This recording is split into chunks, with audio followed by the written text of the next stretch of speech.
ಒಂದೊಂದು ಟ್ರಿಪ್ ಪಣಜಿಯಲ್ಲಿ ನಾವು coffee ಕುಡಿದ್ವಿ cafe Bengaluru ಅಂತ. ಅಲ್ಲಿಂದ ನೀವು ಒಂದು 30 ಕಿಲೋಮೀಟರ್ ಇದೆ ಕೊಕ್ಕೋ ಬೀಚ್, ಅಲ್ಲಿ ಡಾಲ್ಫಿನ್ ವಾಚ್ ಮಾಡ್ಬೋದು ಅಂತ ಹೇಳಿದರು. ನಾವು ಅದನ್ನು ಆಲೋಚನೆ ಮಾಡಿ ಅಲ್ಲಿಂದ 1,500 ಕೊಟ್ಟು ಅವನು ಅಲ್ಲಿ ಕರ್ಕೊಂಡೋಗಿ ಮತ್ತೆ ನಮಗೆ ಪಣಜಿ ಕರ್ಕೊಂಡ್ಬರ್ಲಿಕ್ಕೆ ಬಸ್ ಬೋಟ್ ಬಂದು ಅವರು ಅದರಲ್ಲೆಲ್ಲ ನಮ್ಮನ್ನು ಕೂತ್ಕೊಳಿಸಿದ್ದು ನಾವು ಫಸ್ಟ್ ಡಾಲ್ಫಿನ್ ವಾಚ್ ಮಾಡಲಿಕ್ಕೆ ಬೋಟ್ ಡ್ರೈವ್ ಮಾಡಿದ್ದು. ಒಳ್ಳೆ ಡ್ರೈವರ್,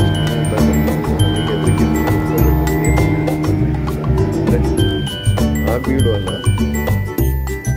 ಕೆಲವೆಲ್ಲ ಬೋಟ್ ರೈಡ್ ಎಲ್ಲ ಸಿಕ್ಕಾಪಟ್ಟೆ ರ್ಯಾಶ್ ಅಲ್ಲಿ ಬಿಡ್ತಾರಲ್ಲ, ಅದೇ ಅಂತ ಎಲ್ಲ ಕರ್ಕೊಂಡು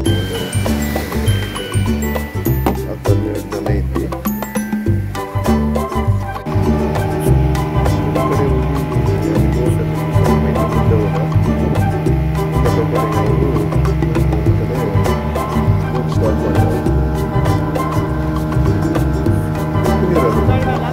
ಬೀಚ್ ಅಂದರೆ ಸಿಕ್ಕಾಪಟ್ಟೆ ತೆಂಗಿನ ಮರ, 400 ರೂಪಾಯಿ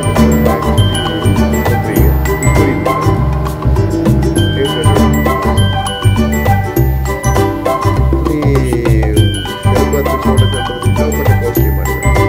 ನಾನು ಅವ್ರಿಗೆ ಹೇಳಿದೆ ಆ ಥರ ಮಾಡಬೇಡಿ.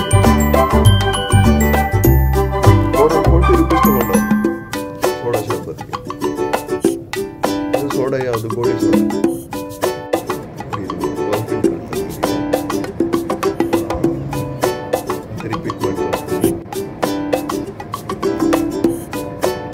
ಇಷ್ಟೇ ಕಾಣೋದು.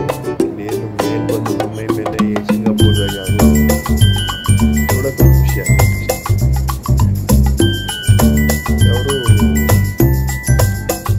ಟೈಮು ಕೊಡೋಲ್ಲ, ಒಂದು 20 ನಿಮಿಷ 10 ನಿಮಿಷ 20 ನಿಮಿಷ ವಾಚ್ ಮಾಡಬೇಕು. ಅದೊಂದೇ ನ್ಯಾಚುರಲ್ ಆಗಿ ಬರೋದಲ್ಲ, ಇದು ವಾಚ್ ಮಾಡಬೇಕು. ಆ ಕಡೆ ಸಿಕ್ತು, ನಾಟ್ ದಟ್ ಕ್ಲಿಯರ್.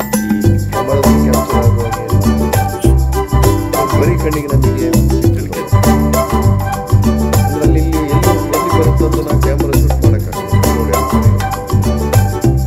ಕಡೆ ತುಂಬ ಇದೆ. बंगले पे शूटिंग हुआ था और बंगले के ऊपर जो व्हाइट कलर का दिखाई दे रहा है वो सेंट लॉरेंस चर्च है। उसको पुर्तगाली लोग 1630 में बनाया था, 1630 में। ये किसका है ओनर?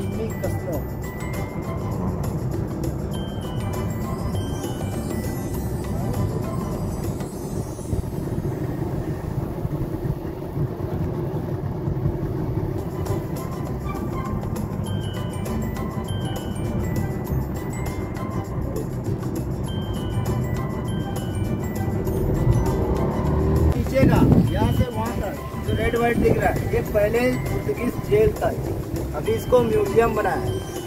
और ऊपर जो व्हाइट कलर का बड़ा सा टॉप दिख रहा है, पुल दिख रहा है, वो अगवाड़ा फोर्ट है किला।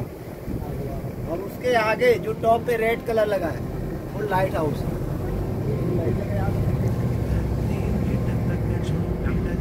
म्यूजियम का चार्ज है क्या?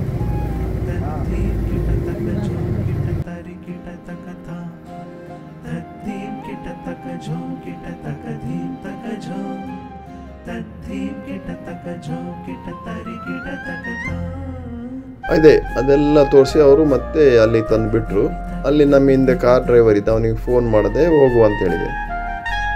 ಈ ವಿಡಿಯೋ ಖಾಲಿ ನಿಮಗೆ ಇನ್ಫಾರ್ಮೇಷನ್ ಅಷ್ಟೇ. ಇದನ್ನು ಸಬ್ಸ್ಕ್ರೈಬ್ ಮಾಡಿ, ಲೈಕ್ ಮಾಡಿ, ಕಮೆಂಟ್ ಮಾಡಿ.